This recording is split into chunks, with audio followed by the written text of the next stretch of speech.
Hello everyone, welcome to the Scumdog's Kennel. I'm your host, Chris Williams, and in today's Cryptid Corner mini episode, today I have a bunch of water cryptid sightings to tell you all about. One involving the Monongy and the other Ogopogo. Both articles detail encounters with mysterious aquatic cryptids, and both of them are very, very cool. Let's get into the first article. It's titled Monongy, the mysterious manfish of the Monongahela River. Let's get into this account here exactly what was witnessed. On the winding currents of the Monongahela River, spanning Pennsylvania and West Virginia, lurks a cryptid so elusive it remains largely unseen, but fiercely whispered about, known in local lore as Monongy, or something ogre. This half-man, half-fish creature bridges frontier legend, industrial era myth, and modern cryptid fandom. Let's read the origins and description of this particular cryptid.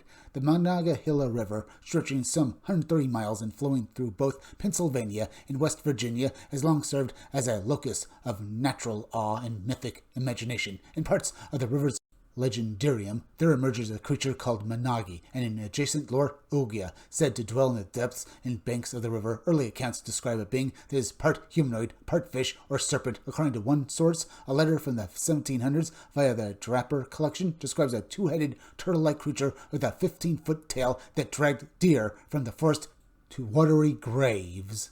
Another account via local historians notes that British soldiers and frontiersmen during the French and Indian War era reported bizarre creatures from the river in the Monongahela Valley. Over the decades, the name Monongy has been attached to these accounts, with suggestions it may derive from Monongahela, or gay cryptic suffix. Reports vary, but often include a serpent-like a tail, 10 to 15 feet long, a turtle-like shell or carapace with stubby legs, reddish-brown skin or hide, shoreline attack behavior, dragging deer, perhaps humans, into the water, ability to emerge from the water onto land briefly, leaving slide marks and loose earth. Folklore and historical footprint. While many cryptids originate purely in 20th century pulp culture, Monongy's roots appear deeper. A 1746 case cited in the Clio, an animal which excites the admiration of all who have had an opportunity to view it. Being amphibious, it resides in the water during the day, but at night repairs to the land in quest of its prey.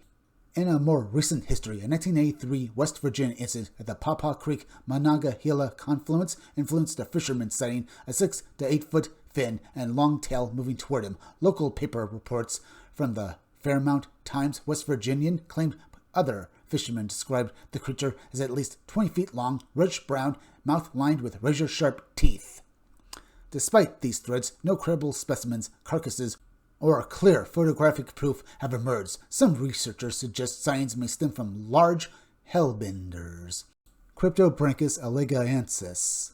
Giant salamanders native to the region, misidentified in low light or fast-moving water. Is that what the Monongy is, folks? Some sort of misidentification of a salamander? It's possible, folks. Because, like I've said before, folks, a lot of lake and river monsters like Ogopogo, who we'll be reading about later, are probably just misidentified giant eels. But that's just my thinking on this, folks. Let's finish up this article and then talk about it a bit more. Modern interest and cultural echoes. Cryptozoology writers and regional journals continue to reference Monongy. A recent article from Axios Pittsburgh, April 2025, include Monongy among western Pennsylvania's fabled fauna, noting the legend's persistence and its value to local folklore tourism. Summary. Monongy is a legendary aquatic being said to inhabit the Monongahela River region, described variously as humanoid and piscine, serpent-tailed, or turtle-like. The lore spans from indigenous oral tradition through early settler letters to modern culture, yet no definitive physical evidence exists. The story remains potent because of its place-based specificity, Monongahela River, and its alignment with other river monster myths in Appalachia. So, is it possible that Monongy actually exists, folks? That's some sort of maybe unknown, maybe eel or something? Maybe that's the reality of it, folks? Or is it actually a real mythological creature that actually exists? Because there are other myths that people like to believe in, like lake monsters and river mermaids, folks. So maybe these cryptids exist as well. That is if you can prove it, folks. Either way, let's move on to the next article. Ogopogo Encounter. Lake Okanagan Mystery that still haunts swimmers. Let's read about this article, folks, and the various people that encountered Ogopogo and how it affected them, folks, and how still people search for this lake monster, much like some people still search for the Loch Ness monster, Nessie, folks. Let's get into this article now.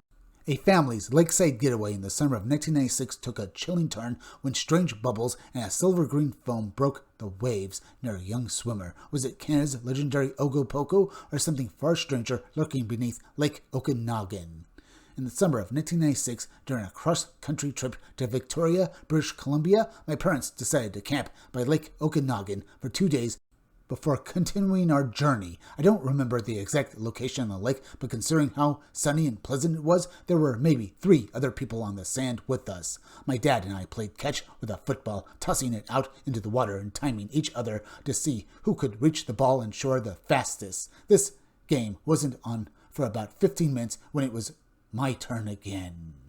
And he was about to encounter something very strange, folks, as he was out in the water getting this football. Something that bubbled up from beneath and made itself visible to him. Was it trying to perhaps get the boy, or was it just curious what this boy was doing with this ball and why they were doing it? We don't know, folks. We don't know the intelligence of such creatures, but we can guess at it. Either way, I can imagine the shock this boy had when he basically went out to get that football and was confronted with something he never thought could possibly be real.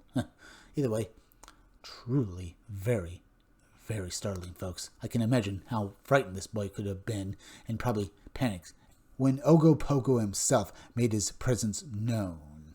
Let's continue with this witness's story, folks. After I threw the ball out, I took off after it. As I took a breath and scanned the waves for the ball, I suddenly noticed bubbles rushing up around me from below. This lasted a few seconds, and I saw the bubbles burst at the surface ahead of me. I reached for the ball and caught it in my hand when I noticed something strange. Instead of the usual greenish wave, a green silvery lump broke the surface ahead of me.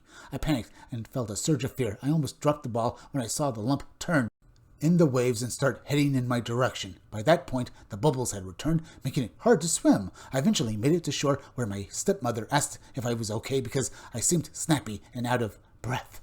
I'm not sure if it was Ogopogo, but whatever it was, it scared me quite a bit and drastically changed how I view swimming in freshwater lakes.